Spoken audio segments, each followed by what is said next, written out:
Quem eu era antes já não faz mais sentido. Cheguei à conclusão de que esse Deus que eu conhecia não estava ao meu lado quando mais precisei.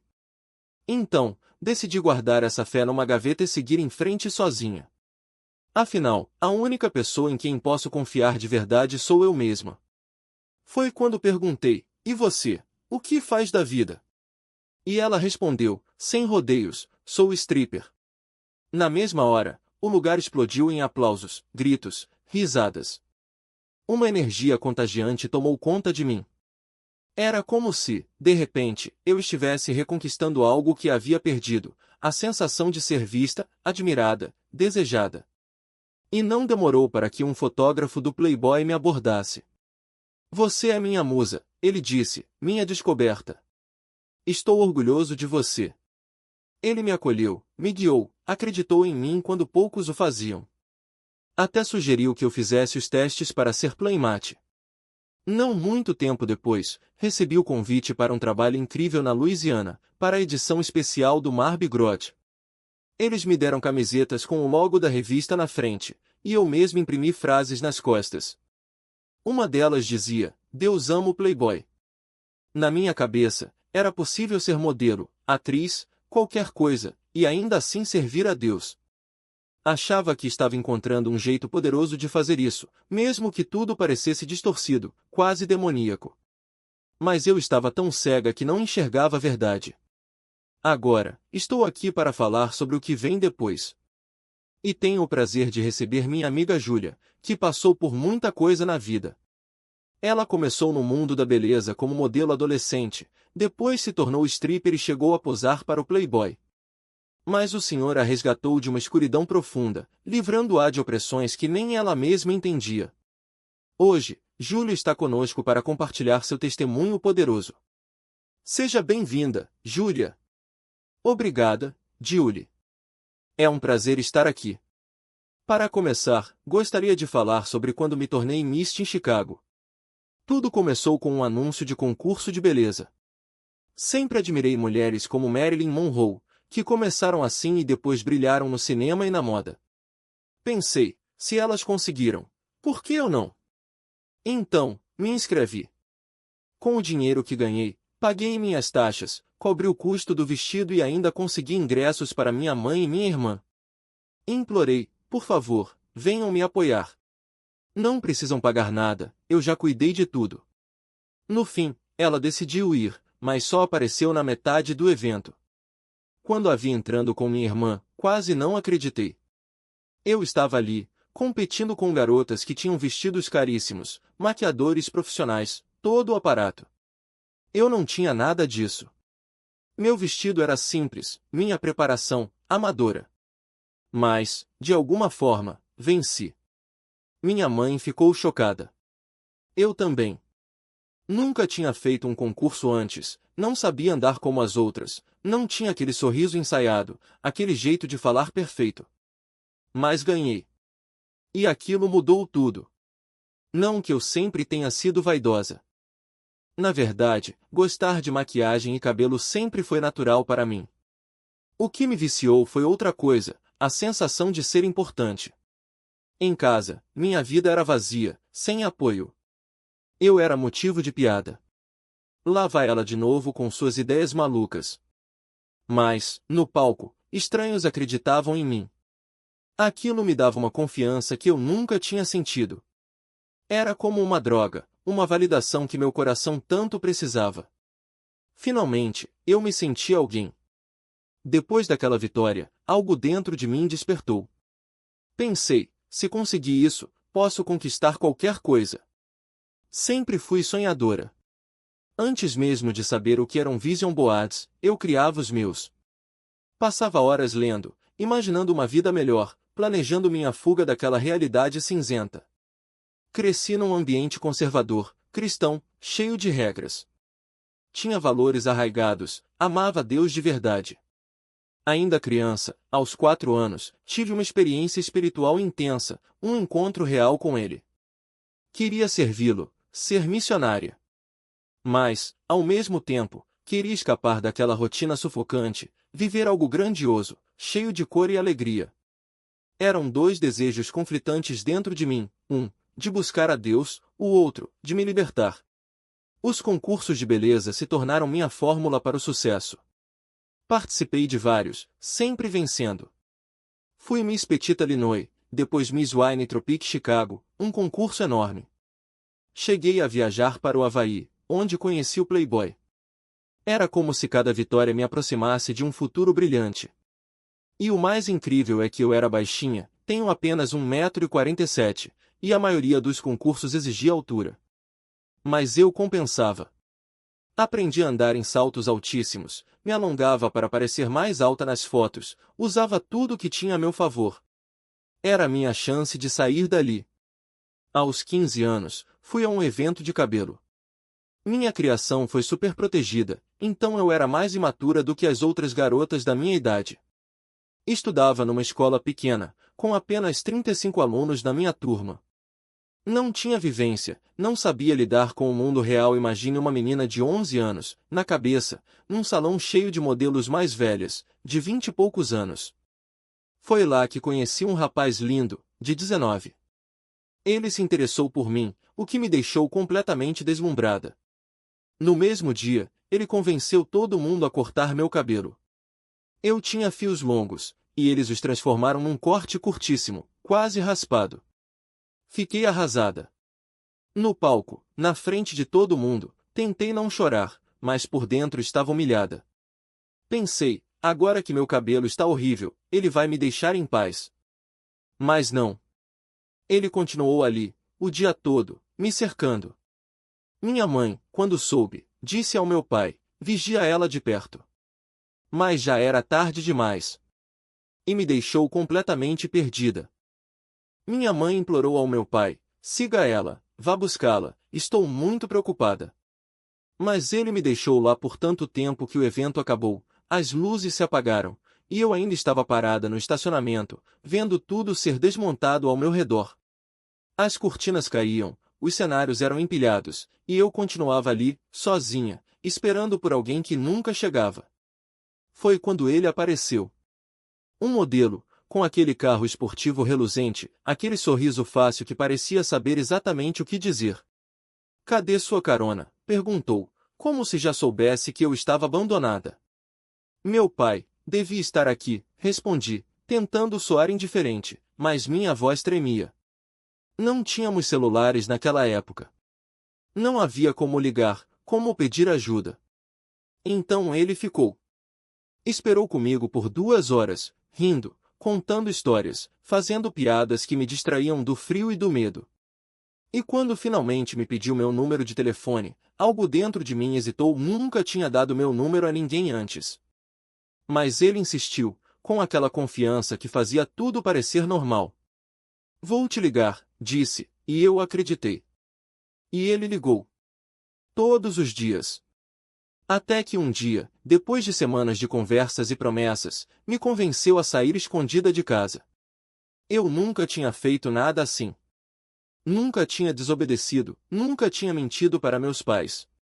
Mas naquela noite, eu o encontrei, e no instante em que entrei no carro, soube que algo estava errado. Ele dirigiu por ruas que eu não reconhecia, falando coisas que me deixavam pequena. Você é feia, sabia? Não sei por que perco meu tempo com você. Ou então, você é tão imatura.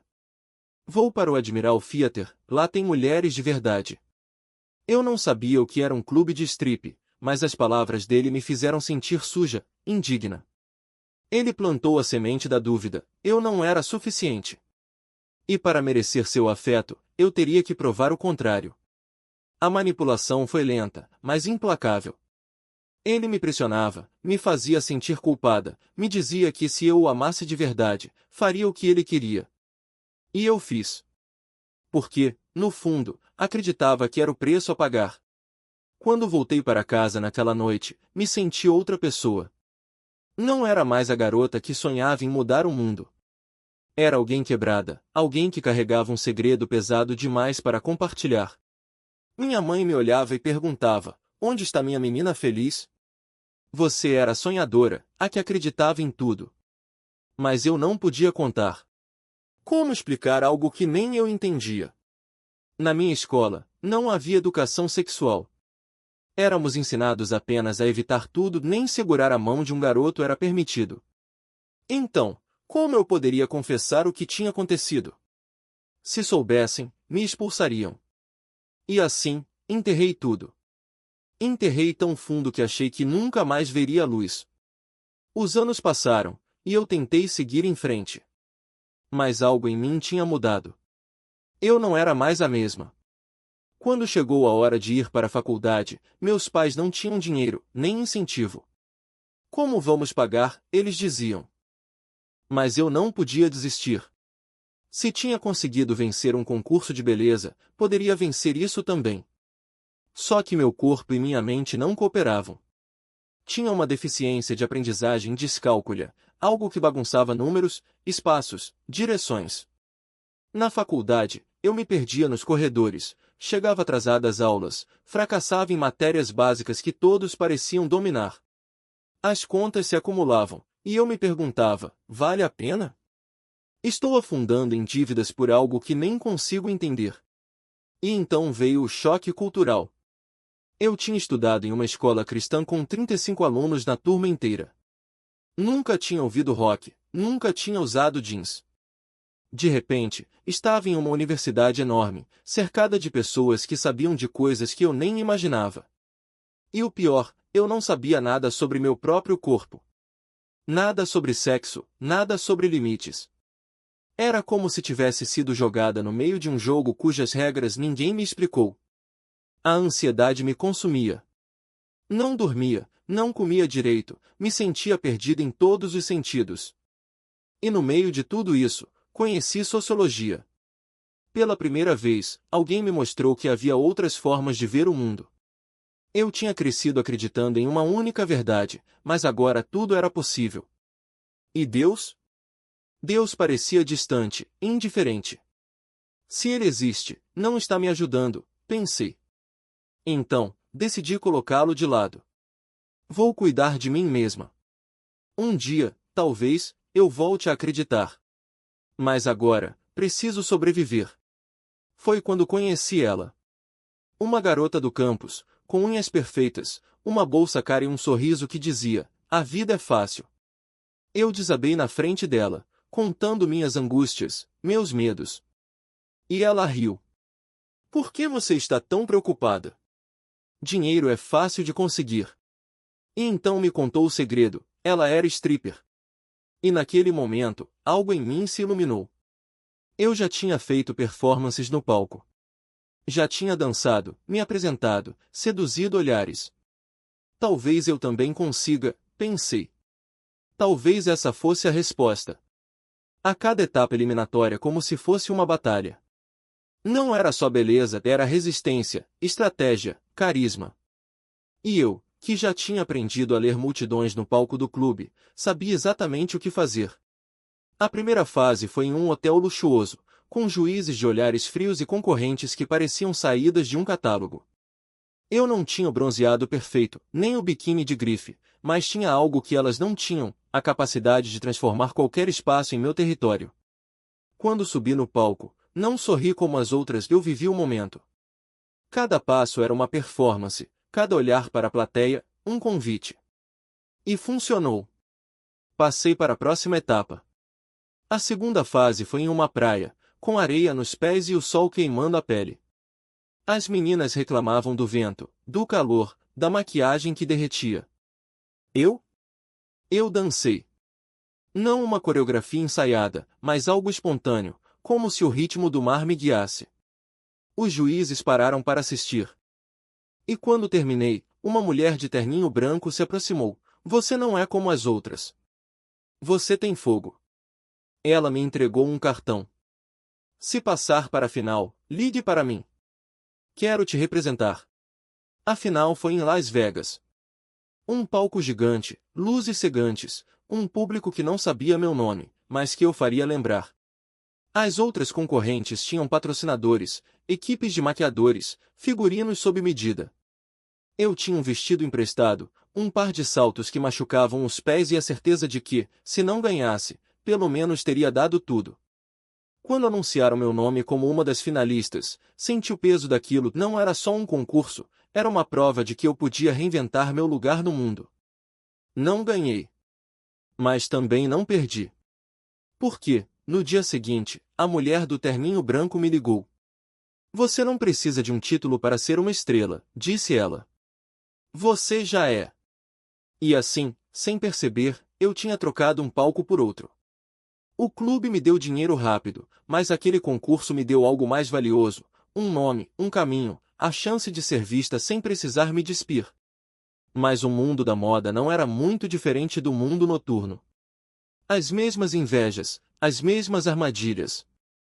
As meninas que sorriam na sua frente falavam pelas suas costas.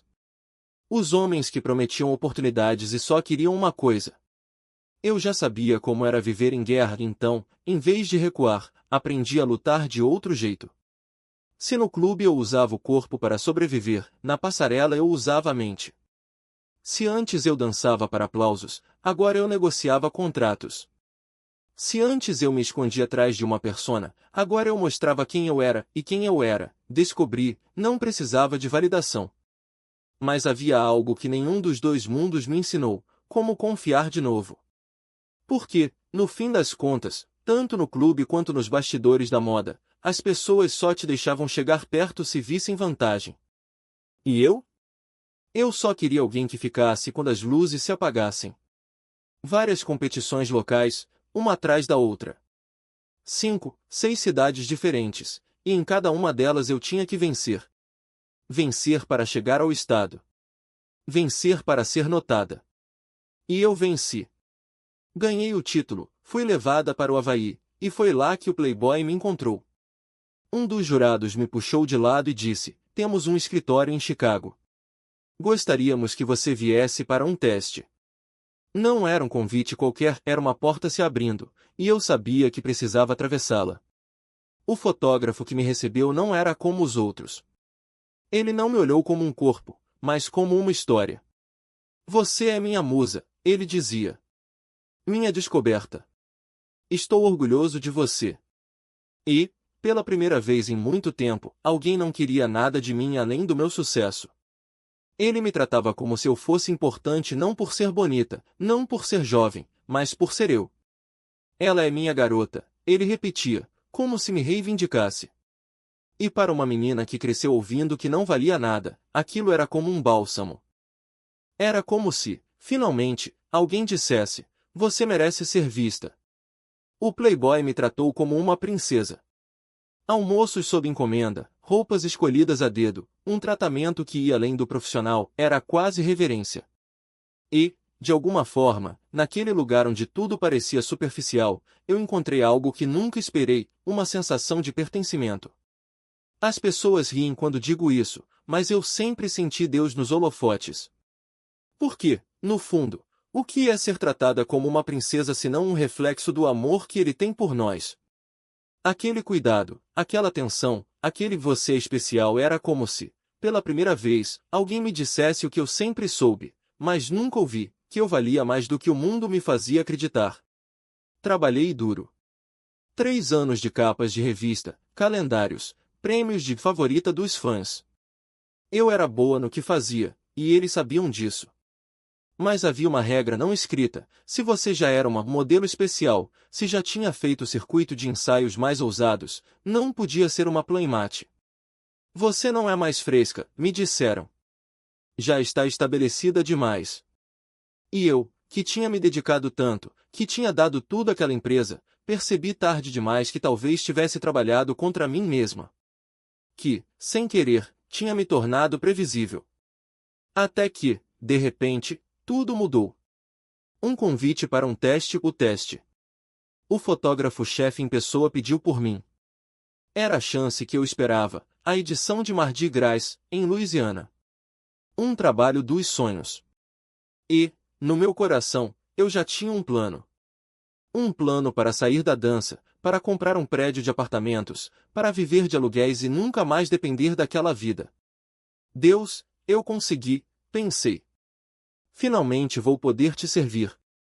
Porque, no fundo, eu sabia que aquele mundo me consumia. Sabia que, Por mais que eu tentasse me manter limpa, sem bebida, sem drogas, sem me vender, a escuridão estava lá, esperando. Então, quando eles me mandaram as roupas do Playboy, eu as transformei. Cortei, costurei, imprimi frases nas costas. E em uma das camisetas, escrevi: Deus ama o Playboy. Porque eu queria ser a garota que provava que dava para ser as duas coisas. Que dava para estar naquele mundo e ainda assim carregar a luz. Você pode ser modelo, atriz, dançarina, e ainda servir a Deus, eu pensava. Que mensagem mais poderosa do que essa? Mas eu não entendia. Não naquele momento. Porque, quando pisei em Louisiana, algo estava errado. O ar pesava. Literalmente. Desci do avião e senti como se mãos invisíveis me empurrassem para baixo. Minha respiração ficou curta, minha cabeça girava. Deve ser o cansaço, tentei me convencer. Ou a empolgação. Mas, no hotel, precisei me deitar. Algo não estava certo. Eu não me sentia eu mesma. E, enquanto caminhava pelos corredores, uma voz dentro de mim sussurrava: isso não é normal. Mas eu ignorei. Porque, naquele momento, eu já tinha terminado com meu namorado, descobri que ele me traía, e a dor daquela traição ainda queimava. E, no meio de tudo, eu só queria provar que podia ser forte. Que podia vencer. Que podia, finalmente, ser livre. Estava em pânico. Os assistentes correram para me segurar, as modelos ao lado trocaram olhares assustados, e o fotógrafo gritou para alguém chamar um médico. Mas eu não conseguia responder. Minha mente estava em outro lugar, ou melhor, em lugar nenhum. Era como se meu corpo tivesse se desligado, mas minha alma ainda lutasse para entender o que estava acontecendo. E então, veio a escuridão. Quando acordei, estava em um quarto de hospital. Tubos, monitores, vozes abafadas. Uma enfermeira me disse que eu havia sofrido uma reação alérgica grave, que meu corpo simplesmente não aguentou. Mas eu sabia que não era só isso. Não era só o pó, não era só o álcool, não era só o que quer que aquele estranho me oferecerá na rua.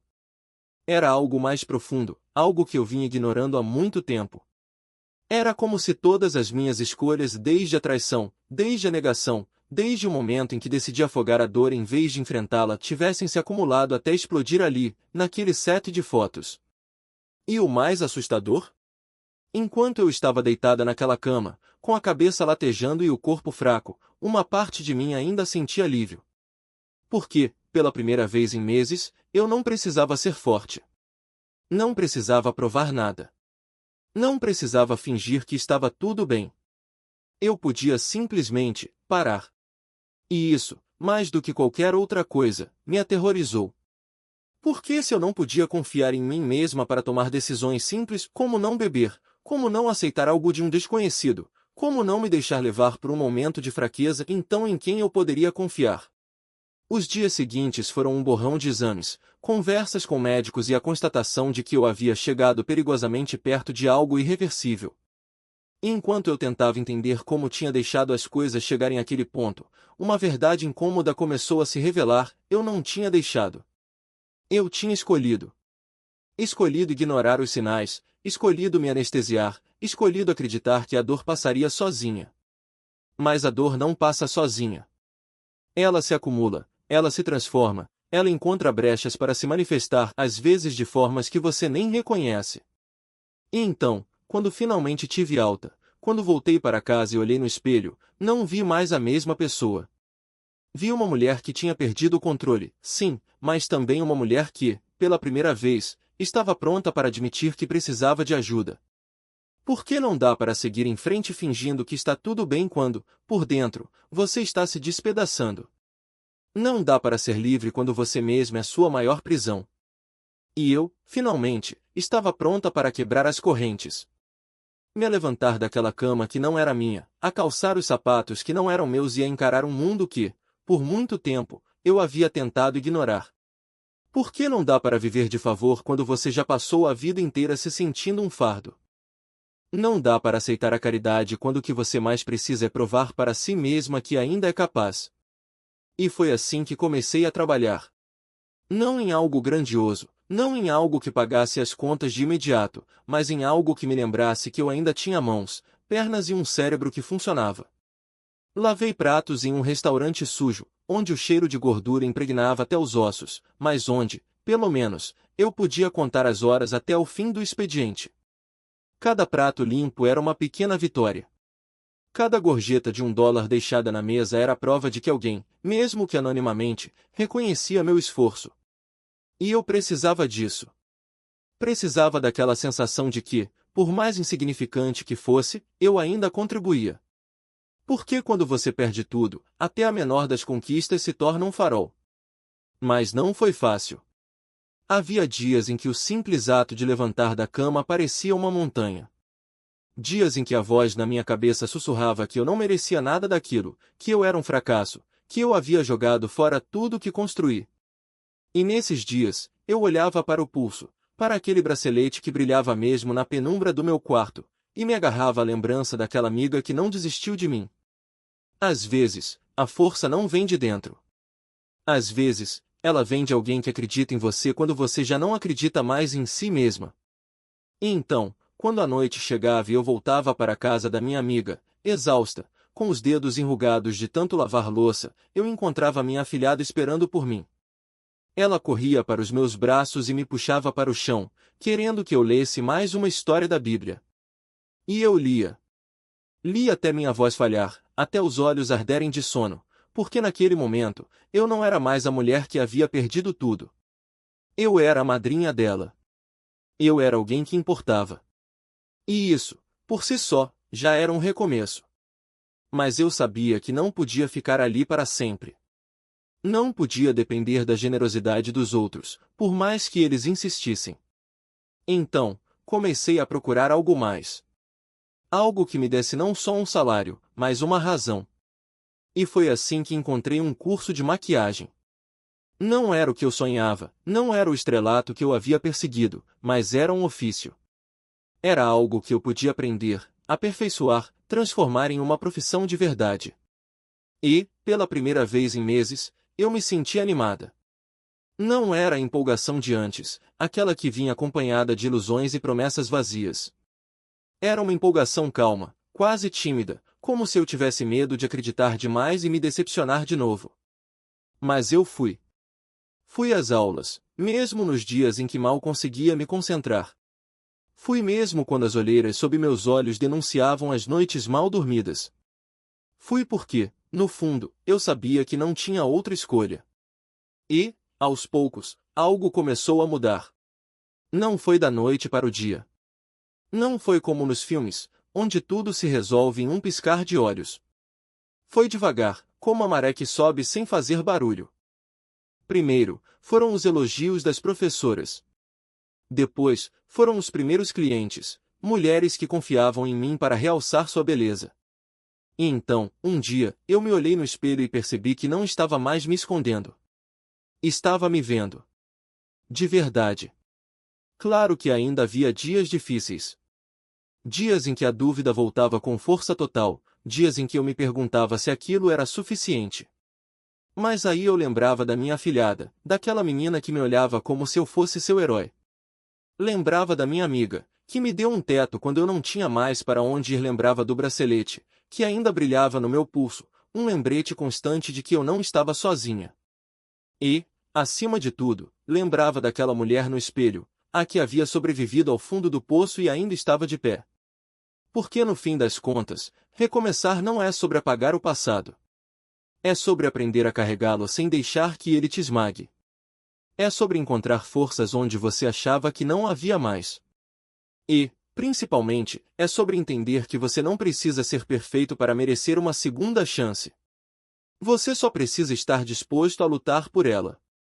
E o medo me atravessou como uma lâmina fria. Não era só o que eu estava vendo, era o que eu sentia. Uma presença densa, sufocante, como se o ar ao meu redor tivesse se tornado espesso demais para respirar.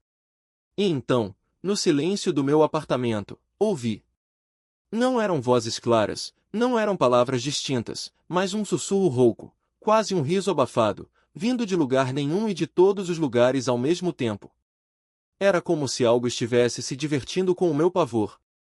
Liguei para o meu irmão na mesma hora, o coração batendo tão forte que mal conseguia falar. Quando ele atendeu, sua voz estava estranha, distante, como se não fosse ele. Você não deveria ter deixado isso entrar, ele disse, e a frase não soou como uma acusação, mas como um aviso ou uma sentença. Desliguei, trêmula, e foi então que percebi, não era só ele. Não era só o apartamento. Era eu. Algo havia se agarrado a mim também, e eu não sabia como me livrar. Os dias seguintes foram um pesadelo acordado. Eu via sombras se movendo nos cantos do quarto, mesmo com as luzes acesas. Ouvi meu nome sendo chamado quando estava sozinha. E, o pior de tudo, comecei a sentir uma raiva inexplicável, um ódio que não era meu, mas que queimava dentro de mim como fogo. Era como se algo estivesse me usando, como se eu fosse um recipiente para algo muito maior e muito mais escuro do que eu podia compreender. Foi então que uma amiga, sem saber de nada, me convidou para ir à igreja. Não era algo que eu costumava fazer, mas naqueles dias, eu estava disposta a tentar qualquer coisa. Quando entrei, foi como se o peso que carregava tivesse diminuído um pouco. Não foi mágica, não foi um milagre instantâneo, mas pela primeira vez em semanas, senti que podia respirar. E então, durante o culto, algo aconteceu. Não foi um trovão, não foi uma voz do céu, mas uma certeza tão profunda que me atravessou, eu não estava sozinha. Não era só o medo, não era só a escuridão. Havia algo, ou alguém, maior do que tudo aquilo. Não foi fácil. Demorou meses para que as vozes parassem, para que as sombras deixassem de me perseguir. Mas a cada dia, eu escolhi acreditar que havia uma saída. E, aos poucos, comecei a entender que a liberdade não era apenas sobre me livrar do que me assombrava, mas sobre encontrar algo, ou alguém, que me segurasse quando eu não conseguisse me segurar. Porque no fim das contas, a escuridão só tem poder quando deixamos que ela nos convença de que somos pequenos demais para vencê-la. E eu não era. Sendo gentis, mas às vezes essas gentilezas carregam algo mais. E eu aceitei. Não pensei duas vezes. Afinal, era só um bracelete, uma pulseira de olho grego, algo que protegia. Mas naquela noite, sonhei com cobras. Não eram cobras comuns, elas se enrolavam em mim, sussurrando coisas que eu não entendia, mas que me deixavam com o coração acelerado, como se soubesse, no fundo, que aquelas palavras eram veneno. Acordei suando, com a pulseira queimando no meu pulso como se estivesse viva. Joguei-a fora no dia seguinte, mas o peso daquilo não saiu comigo. Era como se, ao aceitar aquele presente, eu tivesse aberto uma porta que não sabia estar trancada. E não foi só isso. Pequenas coisas começaram a acontecer. Um espelho que quebrava sozinho no camarim. Um cheiro de podridão que aparecia do nada, mesmo com tudo limpo. Uma voz que sussurrava meu nome quando eu estava sozinha no vestiário, tão baixa que eu quase conseguia convencer a mim mesma de que era o vento. Mas eu sabia. Eu sabia que não era. Porque, no fundo, eu já tinha visto o suficiente para reconhecer quando algo não pertencia a este mundo. A casa-mãe, então, começou a me observar de um jeito diferente. Não era mais só a mulher que fazia comida ou dava conselhos, ela passou a me encarar como se soubesse de algo que eu não sabia. E um dia, ela me puxou de lado. Você está carregando algo, ela disse, sem rodeios. Algo que não deveria estar aqui. Eu ri, nervosa. Do que você está falando? Ela não riu. Essas coisas que você traz, elas não são suas. E elas não vão embora só porque você quer. Eu quis argumentar, dizer que ela estava exagerando, mas as palavras morreram na minha garganta. Porque, no fundo, eu sentia. Sentia o peso, a presença, como um hóspede indesejado que se recusa a sair. Foi então que percebi, a liberdade não era apenas uma questão de escolha. Não bastava decidir que não queria mais aquilo. Porque, às vezes, as correntes não estão no mundo exterior, elas estão dentro de você, enroladas em volta da sua alma, esperando o momento certo para apertar. E eu tinha passado tanto tempo lutando contra o que via, contra o que ouvia, que não tinha percebido que o verdadeiro campo de batalha estava em mim. Mas se há uma coisa que aprendi, é que Deus não nos deixa lutar sozinhos. Mesmo quando não entendemos, mesmo quando os outros não acreditam, Ele está lá. E às vezes, a vitória não é sobre expulsar tudo de uma vez, é sobre escolher, dia após dia, não dar espaço para a escuridão. É sobre fechar as portas que você não deveria ter aberto. É sobre deixar que a luz entre, mesmo que aos poucos, mesmo que doa. Porque no fim das contas, a possessão não é só sobre demônios gritando ou corpos se contorcendo. Às vezes, é sobre algo muito mais sutil, uma voz que te convence de que você não merece ser livre. E a única maneira de vencer isso é lembrar que você foi feito para a luz. Mesmo que, por enquanto, você ainda precise lutar para encontrá-la. Não se trata de gentileza. Você pensa, isso é um presente. Isso é bondade. Mas algo dentro de você sussurra, incansável, não coloque. Não coloque. Você guarda no armário, tenta esquecer. Até que, um dia, não aguenta mais. Olha nos olhos dela e diz, desculpe, mas não posso usar isso. Ela quebra. Ela compra outro. E você, de novo, sente aquele peso no peito, aquele aviso que não se cala. Não coloque. Não coloque. Então você devolve. Porque, no fundo, sabe que algumas coisas não são para você. E havia outras como ela. Mulheres que vasculhavam escovas, roubavam fios de cabelo, que carregavam sombras onde quer que fossem. Você escondia suas coisas, trancava o que podia, mas como vigiar tudo? Quando alguém quer te alcançar, encontra um jeito. E elas estavam por toda parte no trabalho, nas amizades, nas entrelinhas da confiança. Sua amiga, aquela que traiu você com seu namorado, era uma delas. Mas você estava do lado bom dela, não é? Então se aproximou, ajudou-a a conquistar as outras, porque todos tinham medo. E, de repente, você era a ponte. Se Júlia confia nela, deve ser legal. E assim, sem perceber, você se tornou o escudo humano de alguém que carregava veneno nas mãos. No começo, ela vestia preto. Tudo nela cheirava a algo antigo, a algo que não devia ser nomeado. Falava de Santa Muerte como se fosse uma amante, não uma entidade. Você não entendia a gravidade até se mudar para a casa dela. Quando a crise chegou, ela ofereceu abrigo.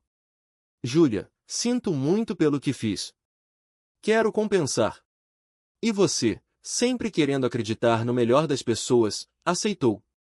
Não precisa, só me deixar ficar aqui já é ajuda suficiente. Mas ela insistiu.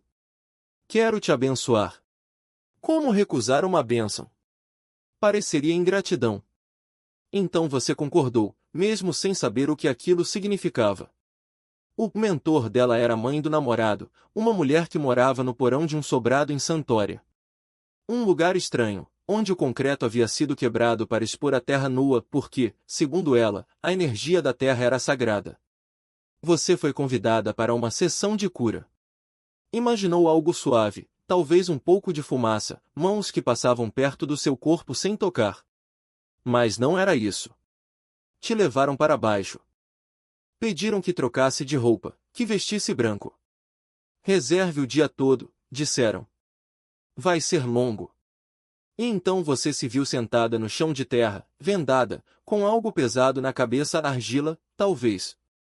Um pano enrolado ao redor do crânio. O cheiro de ervas queimadas. O som de um frango correndo em círculos, asas batendo no ar. Depois, silêncio. E então, calor, sangue escorrendo pelos seus ombros, pelas suas costas. Você não via, mas sentia. A viscosidade, o cheiro metálico. Seu coração disparou. O que está acontecendo? Não era isso que me disseram. Te mandaram lavar tudo com sais, com líquidos que não reconheceu. Te deram contas. Estamos te convidando para ser sacerdotisa. Você tem um domingo. Isso será poderoso, mas precisa aceitar. Você segurou as contas, entrou no banheiro, e de repente, uma onda de tristeza te afogou. O que estou fazendo aqui? Sangue em mim. Isso está errado. Lembrou-se de Deus, de como aquilo não podia ser o caminho dele. Mas também lembrou da amiga, de como não queria magoá-la. E essa foi a sua maldição, sempre colocando os outros antes de si. Como quando perdeu a virgindade por não saber dizer não. Como quando deixou pessoas tóxicas entrarem na sua vida só para não as verem sozinhas. Sou só um depósito de lixo para quem não presta, pensou. Mas então, algo se ergueu dentro de você. Uma voz mais forte que o medo de desagradar. Não posso aceitar. Você saiu do banheiro, lavada, e devolveu as contas. Não posso. Desculpe. Ela insistiu. Pense bem. Dê um tempo. Mas você já tinha pensado. Não. Não quero nem tocar nisso. E devolveu. O filho dela, namorado da sua amiga, era um dos seus poucos amigos verdadeiros no clube. Um segurança que te tratava como irmã. Sempre dizia, você vai fazer algo grande na vida. Sinto isso. E quando você saiu daquele porão e contou que não podia seguir adiante, ele sorriu. Eu sabia que você não ia conseguir. Isso não é para você. Não houve raiva, não houve decepção. Apenas alívio. E, olhando para trás, você entende, até ele, mesmo sem fé, foi usado para confirmar que você estava no caminho certo. Nossa idade, e a morte dele não fazia sentido. Não havia aviso, não havia tempo para se despedir. Só um vazio repentino, como se o chão tivesse se aberto sob os nossos pés. E naquele momento, algo em mim estalou. Não era só tristeza, era um pavor profundo, uma pergunta que não calava. E se fosse eu? E se fosse John? Porque, veja bem, até então a vida era um roteiro perfeito. Tínhamos dinheiro, planos, sonhos. Mas a morte daquele amigo arrancou a máscara de tudo.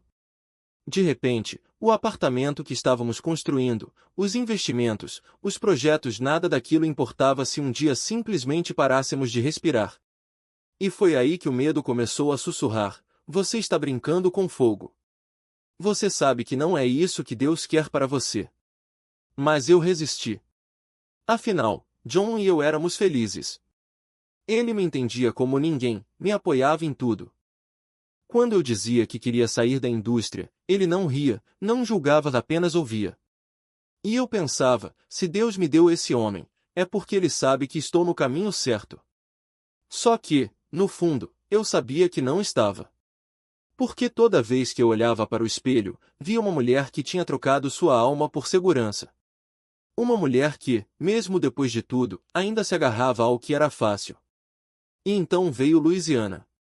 Playboy me chamou para um evento. Era uma daquelas oportunidades imperdíveis, viagens pagas, festas exclusivas, o tipo de coisa que, anos antes, eu teria aceitado sem pensar duas vezes. Mas agora? Agora eu hesitava. Porque, pela primeira vez, eu sentia que algo estava errado. Não era só o cansaço, não era só o medo de voltar ao passado. Era como se uma voz dentro de mim gritasse, não vá. Não faça isso. Mas eu fui. E foi lá que tudo desmoronou. Não de uma vez, não com um estrondo. Foi pior. Foi como um veneno lento, que começou com pequenas coisas. Um olhar estranho de um fotógrafo. Uma piada que não era piada. Uma pressão súbita para aproveitar a noite. E de repente, eu estava de volta àquele porão, aquela sensação de que meu corpo não era meu. Só que agora não havia ninguém para me salvar. John não estava lá. Deus, aparentemente, também não. Foi quando os demônios acordaram. Não aqueles com chifres e rabos, não. Eram piores. Eram os que se escondiam nas minhas próprias dúvidas, nas minhas escolhas, nas minhas justificativas. Você precisa disso. Você gosta disso. Você é forte o suficiente. E eu acreditei. Porque, no fundo, eu ainda não tinha entendido uma coisa: a liberdade não é fazer o que você quer. É fazer o que você deve. E ali, em Louisiana, eu entendi que estava perdendo a guerra. Não contra o mundo, contra mim mesma. Porque, no fim das contas, o inimigo não precisa de um ritual para te destruir. Ele só precisa que você acredite que está sozinha. Que você merece menos. Que a graça é para os outros, não para você. Mas aí algo aconteceu. Algo que eu não esperava. No meio daquele caos, no meio daquela escuridão, eu ouvi uma voz que não era minha. Uma voz que dizia: você já foi resgatada. Agora é hora de viver como quem sabe disso. E pela primeira vez em anos, eu parei. Respirei. E decidi que, não importava o que acontecesse, eu não voltaria atrás. Porque, no fim das contas, a redenção não é um momento. É uma escolha. Todos os dias. Do que um sussurro insistente. Uma voz que não pedia, ordenava. Faça. Agora. Acabe com isso. E eu senti a pressão crescer dentro de mim, como se cada célula do meu corpo estivesse sendo espremida por mãos invisíveis, implorando para que eu cedesse. Porque era isso que eles queriam, não apenas a minha rendição, mas a minha aniquilação. Mas então, no meio daquele turbilhão de caos, algo inesperado aconteceu. Algo que não vinha de mim. Uma lembrança, nítida, como se tivesse sido gravada a fogo na minha mente, surgiu do nada. Era a imagem da minha mãe, ajoelhada ao lado da minha cama quando eu era criança, segurando minha mão enquanto eu chorava por um pesadelo. Deus não vai deixar nada te tocar, ela dizia, com uma convicção que eu nunca tinha entendido até aquele momento. E de repente, eu sabia. Não era fé cega. Era uma certeza tão profunda que queimava mais forte do que o desespero. Então eu lutei. Não com gritos, não com força física, porque eu não tinha mais nenhuma, mas com algo que eles não esperavam: recusa. Recusem obedecer. Recusem acreditar que eu estava sozinha. E cada vez que a voz dizia pule, eu me agarrava ao chão. Cada vez que ordenava quebre, eu fechava os punhos e respirava. Porque, no fundo, eu já sabia a verdade, eles só tinham poder sobre mim se eu deixasse. Eles não podiam me tocar. Não de verdade. O que veio depois foi uma guerra. Não de corpos, mas de vontades. Minha mãe chegou com o pastor, e eu vi o medo nos olhos dele, não de mim, mas do que estava acontecendo dentro de mim. Ele não entendia.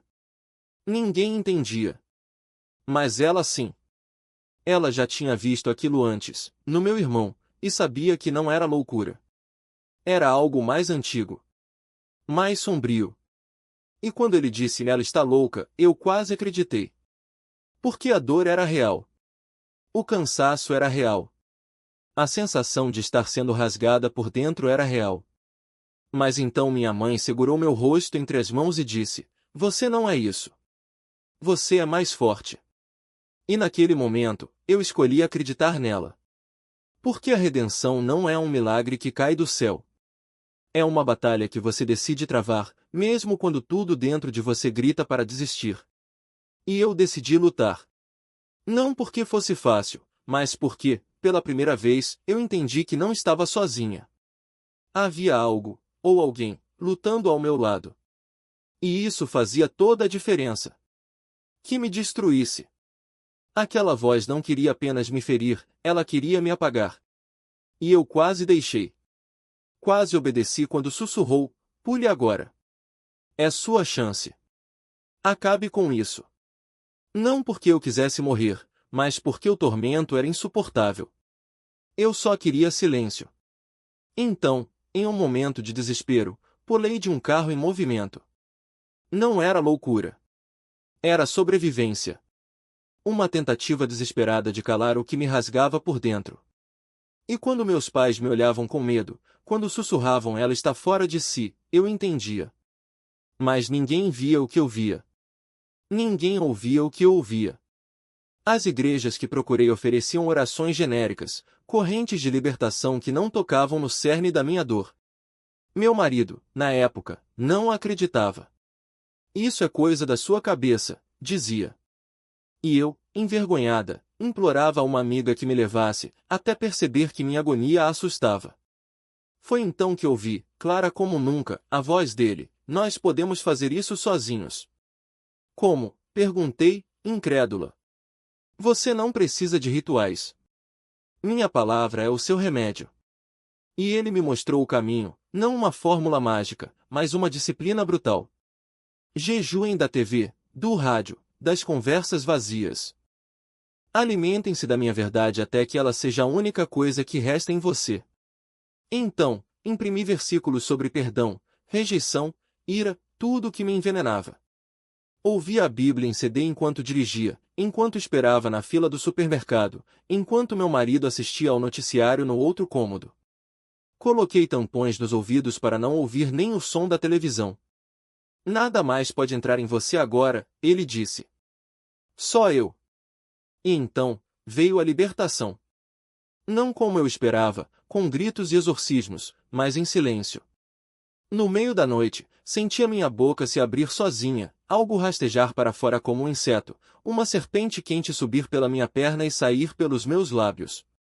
Às vezes, eram 3, 4 coisas de uma vez. Durante 2 anos, isso aconteceu. Não era histeria. Era purificação. Você está aprendendo a se livrar sozinha, ele me disse. Porque o inimigo teme uma mulher que conhece a autoridade da minha palavra. E é por isso que ele faz de tudo para nos afastar dela. Liga o telefone na hora do devocional. Enche nossa mente de distrações. Porque sabe que, quando nos enchemos de Deus, não sobra espaço para Ele. Não é coincidência que, toda vez que me aproximo da Bíblia, a resistência aumenta. É aí que você precisa estar, ele sussurra. Porque a cultura nos infecta todos os dias. A palavra é o antídoto. Mas não basta ler por ler. Deus me ensinou a buscar com estratégia. O que você precisa hoje? Cura? Força? Perdão? Vá atrás disso como quem procura um tesouro. Não é um livro de histórias antigas. É uma arma, um bálsamo, um mapa. Quando Davi estava deprimido, ele declarou: Por que estás abatida, ó minha alma? E então escolheu lembrar das promessas de Deus. É isso. Não é sobre remover o mal e deixar um vazio. É sobre preencher esse espaço com o que realmente importa.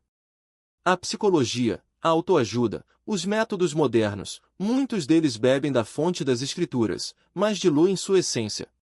Não há poder maior do que a verdade de Deus. E ele pode usar até o que não é dele para nos trazer de volta.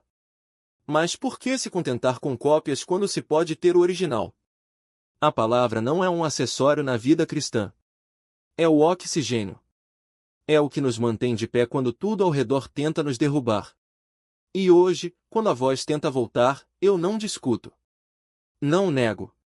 Apenas abro a Bíblia e deixo que a verdade fale mais alto. Porque a libertação não é um evento. É uma escolha diária, de acreditar, de lutar, de se encher dele até que não sobre espaço para mais nada.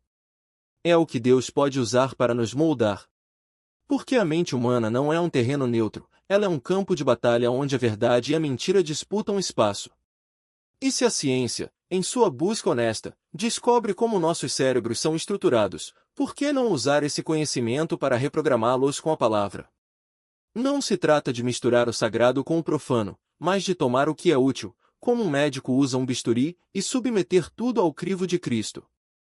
Porque Deus não nos deu um espírito de medo, mas de poder, de amor e de equilíbrio. Mas há uma linha tênue entre o que edifica e o que destrói. Yoga? Não é apenas alongamento. É uma porta escancarada para o ocultismo, uma prática que divide a mente e alimenta a escuridão.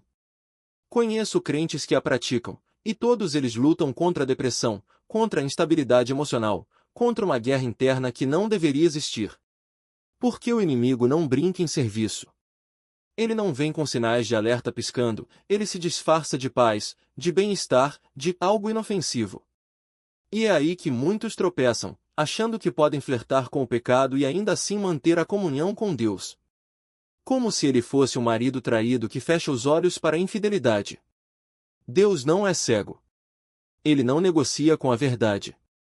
Se um homem não aceitaria sua esposa dormindo com outro, por que achamos que Deus aceitaria nosso coração dividido? A diferença entre a liberdade e a escravidão está nos detalhes. Nas pequenas concessões que fazemos pensando, isso não tem nada a ver. Mas tem. Porque o diabo não precisa de uma invasão espetacular para tomar território, ele entra pelas frestas que deixamos abertas. E é por isso que sua história, Júlia, é tão poderosa. Porque depois daquela noite de libertação, depois de você ter arrancado as raízes do ocultismo com as próprias mãos, Deus não apenas a restaurou, ele a usou para restaurar seu marido. E essa é a prova de que ele não trabalha com migalhas. Quando nos entregamos de verdade, ele não apenas nos limpa, ele nos transforma em instrumentos de cura para outros. E é para essas mulheres que eu falo hoje.